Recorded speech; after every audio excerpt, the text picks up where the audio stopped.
seemed like a good idea to refurbish this old Velleman 3x3x3 LED cube made of 3mm red LEDs and not too neatly put together by this assembler.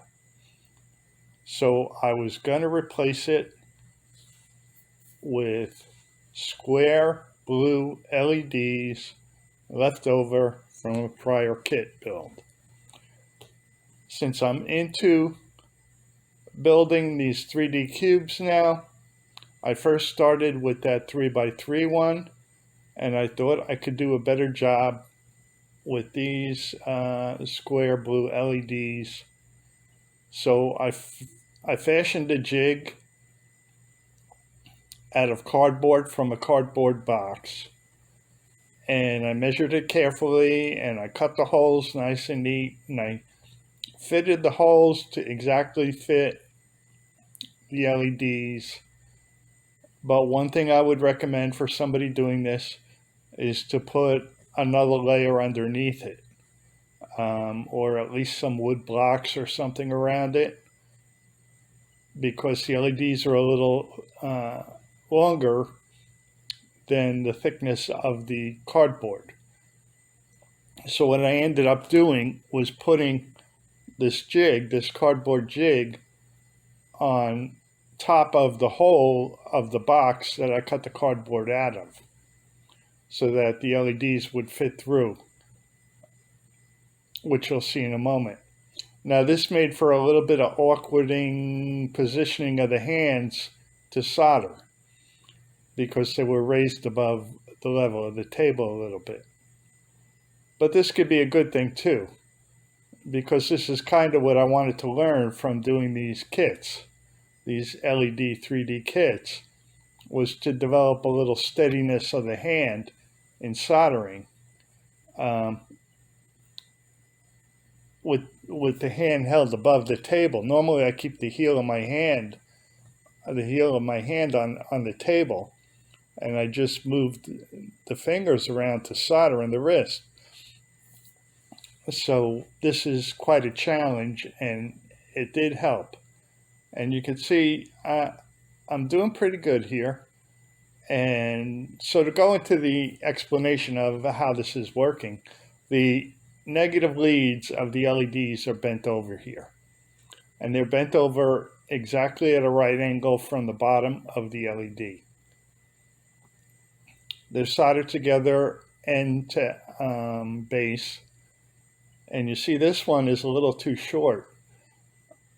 One problem I ran into was that these LEDs, the leads are not quite as long as the leads on the 3mm red LEDs from the kit.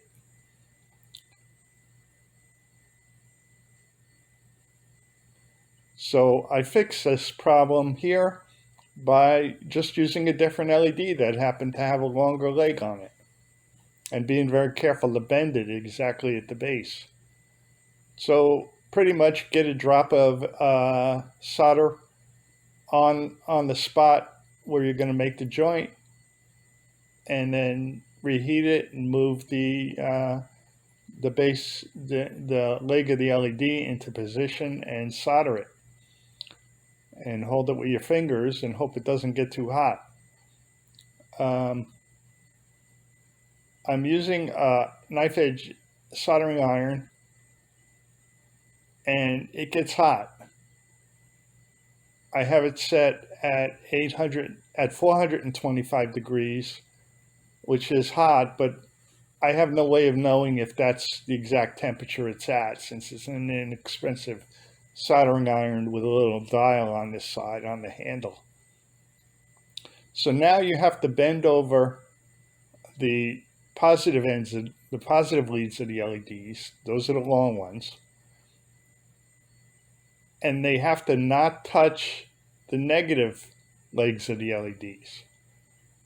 But they do have to reach and form a good solder connection for a structural strength of these 3x3 LED panels, matrix panels. So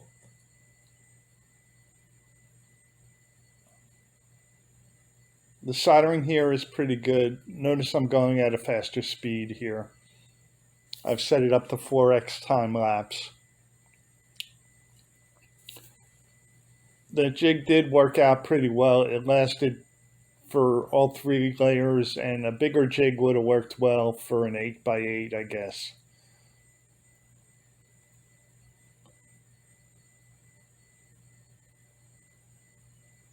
So I'm bending them just so and soldering them together, and it's all coming out good. And then I'm going to take it out of the jig by pressing the LEDs from the other side all around and then pulling it up by the wires.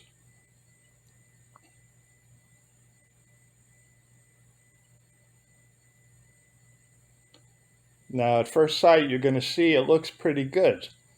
Looks pretty square, pretty straight, but I'm noticing some of them are a little crooked, so I'm going to tweak it a little. Now I don't know if this is a good thing to do. See that whole middle row is kind of crooked, so I'm bending them a little, and that's sort of twisting the whole thing out of shape a little. So now I'm adjusting that. One corner is high, so I'm bending that leg. So I've got it about where I want it. So now this is the third one. I already built the other two, so I'm going to test it. Notice I have a 220 ohm resistor on those 2 AAA batteries, so I don't burn out the LEDs. Now I'm seeing exactly how I'm going to put it on the Velleman kit. So I'm taking apart the Velleman kit, and I'm just going to cut the old LEDs right off at the surface where they joined in the holes. I did try to clear out the holes with a desoldering tool, and did not have much luck with that. I suppose if I had kept at it, I could have done it, but all I did was snip them off nice and neat and solder right on top. This way the legs are exactly the same length, we hope, which it turned out to come out. It came out pretty well in the end. Now you see those 3 wires are for attaching to the 3 levels on the anodes on the positive sides of the LEDs. So I'm going to get that first one in. I'm not going to show all this because this is very, very difficult. So here's the finished product. It came out pretty neat. The rows are nice and lined up. They're not, the panels are not twisted too badly, and it makes some nice patterns. And the blue LEDs are much, much better than the 3mm red LEDs were. So if you like this project, then subscribe to my channel, give me a like or a rumble, and stay tuned.